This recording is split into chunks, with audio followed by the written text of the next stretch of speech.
네, 담대한 구상은 허망한 꿈이다 라며 북한이 거부의 뜻을 밝힌 겁니다. 새 정부 출범 100일을 넘은 시점, 북한의 강력한 반발, 어떻게 대응해야 할지 왕선택 한평정책연구소 글로벌 외교센터장 모시고 자세히 알아보겠습니다. 어서 오십시오. 네, 안녕하세요. 안녕하십니까. 날짜별로 보면 15일에 대통령이 담대한 구상을 제안했고, 그렇죠. 16일부터 한미연합훈련이 시작이 됐고, 17일에 이제 순항미사일 2발이 발사가 됐고, 김여정 부부장의 담화문이 나왔습니다. 지금 보면 수위가 굉장히 높은데 두 가지를 좀 한꺼번에 질문드리면 네. 나흘 만에 나온 시점도 좀 궁금하고 네. 수위 뭐 어느 정도 예견됐습니다만 어떻게 평가하십니까? 나흘 만에 나왔다라는 점도 참 중요하고요. 네. 근데 수위를 분석하는 것도 중요한데 네. 시기를 보면은 좀 늦었습니다. 8월 15일 날 광복절 경축사가 나왔을 때 네. 우리 윤석열 정부의 이제 담대한 구상에 대한 내용으로 볼 때 북한은 16일이나 17일에는 오늘 나왔던 이런 반응이 나왔어야 된다. 근데 한 이틀 정도 늦었다. 이렇게 볼 수가 있고 네. 그래서 좀 북한이 이런 시나리오 말고 다른 시나리오도 있었나 이런 생각을 좀 하게 하는 대목이고요. 다른 시나리오라면 예를 들어서 이를테면? 이제 조금 지금 이제 말씀드리고 하는 것 중에 하나인데 네네. 내용이 보면 이제 협박이라든가 분노를 표출하는데 포인트가 가 있질 않아요. 그 내용이 조롱하거나 무시하는 이런 쪽에 포인트가 가 있고 네. 어쩌면 한 두세 번 계산을 더 짚고 넘어가면 우리 국내 여론을 분열시키는 데 조금 더 포인트가 가 있지 예전처럼 분노감을 마구 표출하는데 그 목적이 있는 것 같지는 않습니다. 이런 부분들에 대해서 내부적으로 토론이 있었던 것 같은데 네. 그럼에도 불구하고 나흘 만에 광복절 경축사 굉장히 중요한 내용이거든요. 정권 출범하고서 이제 가장 대규모적인 가장 공식적인 연설인데 네. 대북 정책의 기조를 대통령이 직접 설명하는 그런 건데 좀 늦게 나왔다. 그리고 내용은 특이하게도 조롱하는 데 조금 더 포인트가 있다. 이렇게 볼 수 있겠습니다. 분노보다는 조롱이었다. 분노 이런 경우에 되게 분노 표출이거든요. 아니면 협박. 거의 뭐 한 70%, 80%가 그런 쪽인데 이번의 경우는 약간 다르다. 이렇게 말씀드릴 수가 있습니다. 내용을 좀 하나하나 짚어보게 되면 북핵 포기는 망상이다, 핵은 우리의 국채다 이런 이야기까지 했단 말이죠. 결국 비핵화에 나설 뜻은 전혀 없는 것 같아요. 조금 북한의 문법을 좀 살펴볼 필요가 있는데 네. 예. 북한 김정은 위원장이 막연하게 비핵화한다고 한 적은 한 번도 없습니다. 예. 김정은 위원장이 비핵화에 대해서 말한 거는 상응한 조치가 있으면 안보 우려가 해소가 되면 예. 비핵화할 수 있다 이렇게 얘기했죠. 그래서 지금까지 문재인 전 대통령이나 트럼프 전 대통령과 약속한 부분이 전부 다 앞에 조건들이 다 있습니다. 예. 말씀드린 대로 안보 우려가 해소가 되면 네. 상응한 조치가 있으면 그런데 이런 부분이 안 됐기 때문에 비핵화 조치를 할 수가 없다라는 게 북한의 기본적인 입장이에요. 예. 이런 입장이 바뀐 적은 없어요. 네. 지금 김여정 부부장의 담화에도 그런 분석을 그대로 적용할 수가 있습니다. 북한은 비핵화를 막연하게 단순하게 수식어 없이 비핵화를 하겠다 안 하겠다 이런 말을 한 적이 없어요. 예. 그런 차원에서 북한은 기본적인 것이 유지가 되고 다시 말해서 조건이 맞으면 상응 조치가 있으면 안보 우려가 해소가 되면 비핵화 논의를 할 수 있다라는 부분을 여전히 갖고 있다 이렇게 봐야 되겠습니다. 예. 네. 어쨌든 이제 북한의 비핵화를 목표로 하고 있는 현 정부의 정책은 좀 수정과 전환이 불가피하지 않을까 이런 생각도 들거든요. 지금 시점에서 이제 북한의 반응이 이렇게 나왔다면. 지금 북한의 반응은 5년, 3년 전, 5년 전, 10년 전, 20년 전과 다르지 않습니다. 그럼에도 불구하고 우리가 정책을 변경할 필요는 없고요. 북한의 비핵화는 여러 가지로 잘못된 겁니다. 기본적으로 국제 안보 질서의 근간이 NPT, 비확산, 대량 살상 무기 비확산이라는 것이고 그 중에서 가장 중요한 게 이게 핵무기를 보유하는 문제인데 네. 이것은 NPT 체제에 의해서 우리 정부도 거기에 협조하기 때문에 우리 정부도 스스로 핵무기를 만들지 않겠다라고는 입장을 유지하면서 이제 이 체제에 협조하면서 가는 건데 네.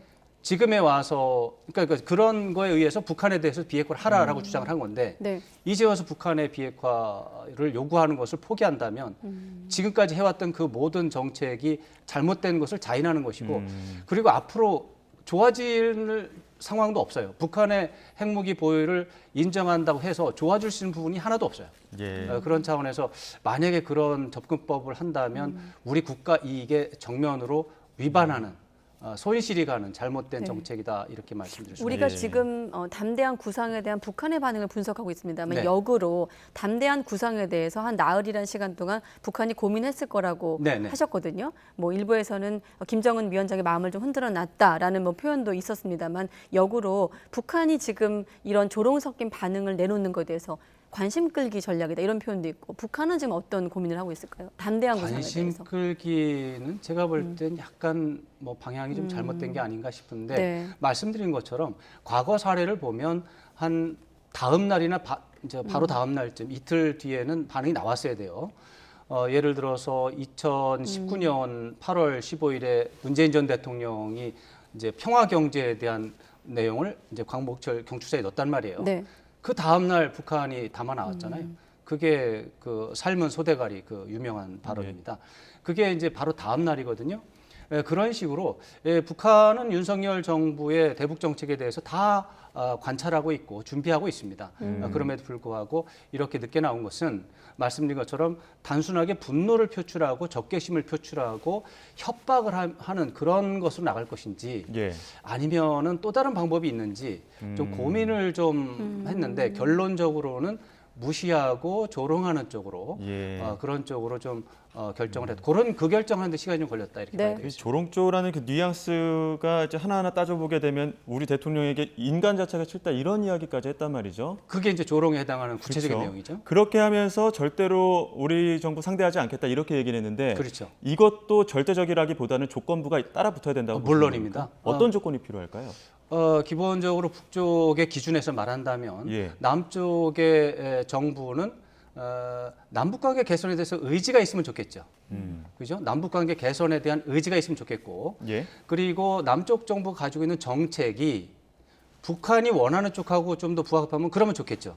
예. 그랬을 때에 진보 정부 김대중 대통령 전 대통령이라든가 노무현 전 대통령, 문재인 전 대통령처럼 진보 정부 때는 남북관계 개선의 의지는 있었어요. 예. 의지에 대해서는 북한 입장에서는 환영할 만한데 이게 전략적으로 봤을 때 여전히 그 흡수통일이라는 점에 대한 문제가 있는 거예요. 네. 예. 그래서 그 부분을 바꾸기 위해서 노력을 많이 했다 이런 특성이 있는데 보수적인 이제 정부가 들어섰을 때 남북관계 개선에 대한 의지가 북한에서 볼 때는 없다라고 보는 경우가 많았던 것이죠. 거기에다가 네. 전략 자체도 흡수 통일을 넘어서 아예 북한을 그냥 제재하고 공격하는 그런 쪽으로만 이루어지니까 북쪽 입장에서 봤을 때는 그거에 대한 이제 반발을 하는 것인데 만약에 북쪽 입장에서 본다면 만약에 윤석열 정부가 남북 관계 개선의 의지를 보여준다면 그러면 태도를 바꿀 수 있습니다. 예. 그러나 현재처럼 의지, 정책에 대한 의지와 전략이 모두 다 북한에 대해서 적대적이라면 네. 북한 입장에서 봤을 때 긍정적으로 나올 수가 없다 이렇게 볼 수가 있습니다. 네, 아까 왕 센터장께서 북한의 문법이라고 하셨는데 그렇죠. 사실 매해 거듭되는 북한의 어떤 도발 그리고 또 북한의 반응에 대한 해석을 합니다만 매해 그 문법을 해석하는 게 참 쉽지 않습니다. 그래서 이제 계속 보면은 일관성을 유지를 하고 있어서 저 같은 경우는 편리한 건 좀 있습니다만 아, 그렇구나요? 이제 대체적으로 남쪽에서 일반적으로 생활하는 거하고 너무나 다르기 때문에 네. 혼란을 느끼는 경우가 있을 수는 있습니다. 네, 지금 햇볕 정책이 나와서 질문 드리면 과거의 햇볕 정책도 김대중 전 대통령의 햇볕 정책도 처음에는 이제 북한이 거부하다가 논의를 거쳐 나중에는 이제 그 좀 부분은 뭐 그런 태영호 의원 인터뷰도 오늘 나가기도 했고 지금과는 했는데 굉장히 좀 양상이 다릅니다. 아까 말씀드린 것처럼 북한은 남쪽에서 새로운 정부가 들어서면 네. 남북 관계 개선의 의지가 있는지를 봅니다. 기본적으로 의지가 있다 없다는 굉장히 중요한 겁니다. 두 번째로는 전략적으로 그것이 자기 북쪽한테 도움이 되냐 안 되냐 이걸 보는 것이죠. 예. 김대중 대통령이 제안한 햇볕 정책이라는 것은 남북관계 개선에 대한 의지가 굉장히 강한 정책입니다. 예. 그런 차원에서는 긍정적인 요소가 있었던 거예요. 그런데 햇볕 정책의 내용이 뭐냐 하면 북한에 대해서 경제 지원을 해가지고 북한이 입고 있던 외투를 벗어가지고 예. 흡수 통일하겠다는 거 아닙니까? 네. 이게 북한이 가지고 있는 생각이었던 거예요. 그 김대중 대통령이 표방한 햇볕 정책은 다름 아닌 웃으면서 흡수 통일을 하겠다. 그 북한 체제를 붕괴시키겠다라는 것을 좀 더 이렇게 보기 좋게 얘기한 게 아니냐. 네. 그래서 햇볕 정책이라는 말 자체가 듣기 싫다. 이렇게 얘기한 거거든요. 네. 그래서 그런 부분들이 정권 초기에 교환이 됐어요. 예. 김대중 대통령의 경우는 그렇다면 그 말을 쓰지 않겠다. 그렇게 해가지고 이거는 남쪽에는 잘 알려지지 않은 얘기지만 네. 예. 김대중 대통령이 스스로 햇볕 정책이라는 용어를 사용하지 않았습니다.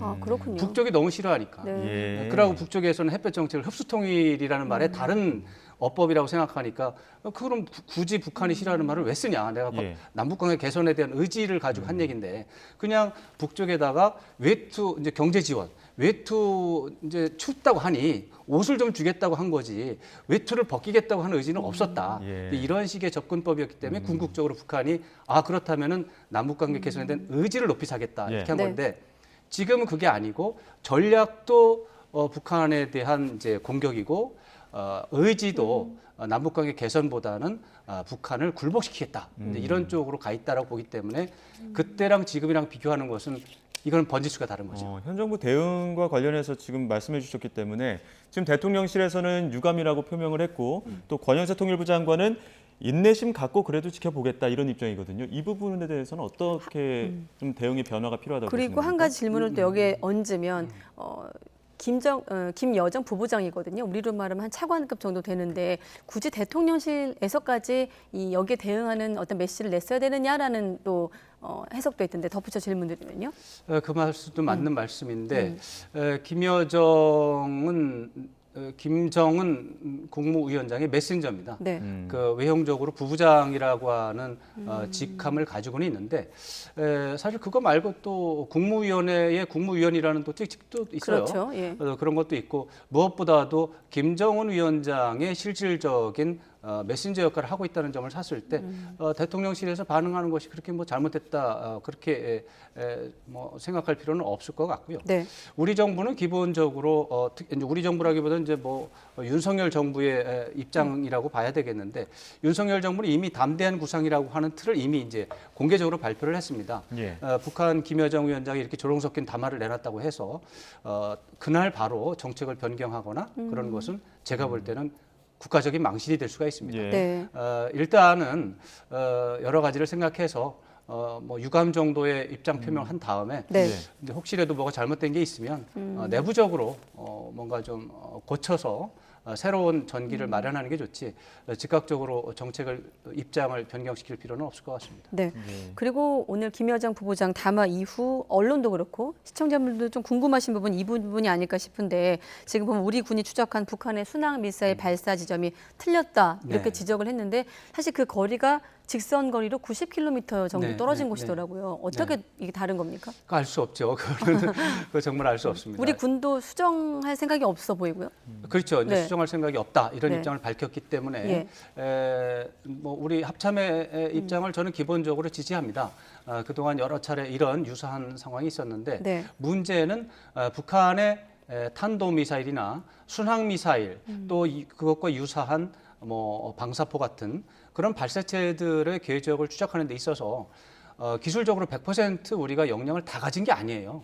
그리고 역량을 가지고 있어도 그 쉬운 문제가 아닙니다. 네. 그런 차원에서 우리 합참이 가지고 있는 정보를 볼 때 그렇게 판단할 수 있다라고 하는 것에 대해서 동의하는데 네. 또 동시에 이런 게 있습니다. 북한이 이 정도로 얘기한 것 중에서 거짓말한 적이 없어요. 그래서 그렇죠. 예. 그래서 북한이 어떤 일을 가지고 부풀리거나 비틀거나 말 안 하거나 이런 거는 있는데 이 저 평양 남쪽에서 북쪽에서 쐈는데 남쪽에서 쐈다고 그렇게 말은 안 합니다. 네. 그런 차원에서 봤을 때 북쪽에서 한 말도 뭐 유의할 가치가 있다. 이렇게 되면은 제 입장에서 본다면 그러면 북한이 이제 북한도 군사훈련을 지금 하고 있거든요. 네. 그러니까 양쪽에서 동시에 어떤 발사 행위가 있었던 건 아닌가 이런 생각이 좀 그래요.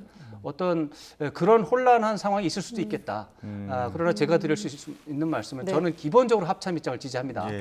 네. 북한 합참이 합차 및 우리 국가 단독으로 하기보다는 대개 미국의 정보자산, 심지어 일본의 정보자산까지도 참고를 합니다. 네. 그런 쪽에서 봤을 때 조금 더 촘촘한 정보자산을 가지고 하기 때문에 저는 기본적으로 합참을 믿는데 북한이 틀린 적이 이런 유의 일에는 틀린 적이 없다라는 점을 볼 때 이런 다른 외적인 우리가 잘 알지 못한 제3의 시나리오가 있을 수도 있다 이런 말씀을 드리겠습니다. 조금 더 생각이 많아지는 질문이긴 예. 하네요. 네. 네. 지금까지 북한의 화법이 비슷한 양상이었다 말씀을 해주셨기 때문에 네. 지금의 이 북한의 담화를 봤을 때에는 7차 뭐 핵실험을 미리 준비하는 것 아니냐 이런 임박한 것 아니냐 이런 분석들도 나오거든요. 북한의 다음 대응은 뭐라고 보십니까?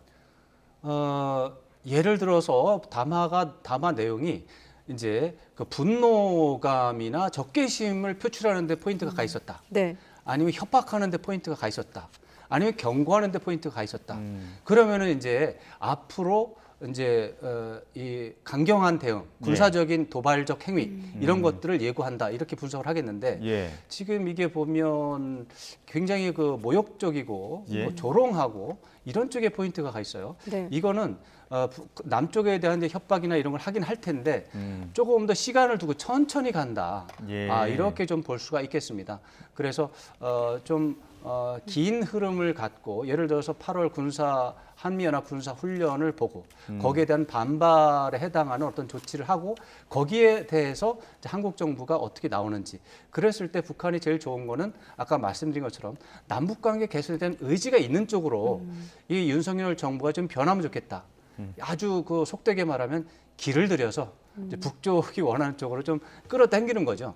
이제 이런 쪽이 있을 때까지 좀 길게 보는 것 같습니다. 그렇다면은 즉각적으로 당장 7차 핵실험을 한다거나 미국을 자극하거나 중국을 자극하는 그런 쪽보다는 도수를 계속해서 높여가면서 협박의 강도도 계속해서 높여가면서 이제 이런 예상을 할 수가 있고 제가 볼 때는 7차 핵실험 같은 것은 초기에 하기보다는 중기나 후기에 좀 하지 않을까 이런 예상을 해볼 수가 있겠습니다. 알겠습니다. 자, 김여정 부부장이 제발 서로 의식하지 말고 살자고 했습니다만 어떻게 그게 가능하겠습니까? 네, 앞으로 또 남북관계 추이 지켜보도록 하겠습니다. 왕선택 글로벌 외교센터장과 함께했습니다. 고맙습니다. 네, 고맙습니다.